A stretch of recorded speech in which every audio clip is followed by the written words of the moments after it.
ശ്രീകോവിൽ നട തുറന്നു. ശ്രീകോവിൽ നട തുറന്നു. പൊന്നമ്പലത്തിൽ ശ്രീകോവിൽ നട തുറന്നു. പൊന്നമ്പലത്തിൽ ശ്രീകോവിൽ നട തുറന്നു.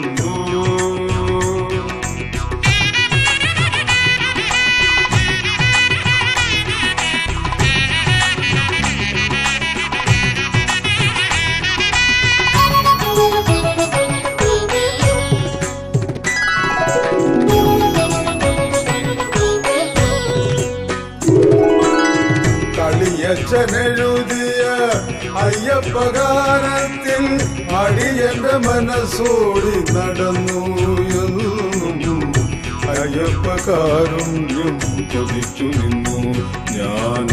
അയ്യപ്പകാരുണ്യം കൊതിച്ചു നിന്നു. കളിയച്ഛനെഴുതിയ അയ്യപ്പഗാനത്തിൽ അടിയന്റെ മനസ്സോടി നടന്നു എന്നും അയ്യപ്പകാരുണ്യം കൊതിച്ചു നിന്നു ഞാൻ. അയ്യപ്പകാരുണ്യം കൊതിച്ചു നിന്നു.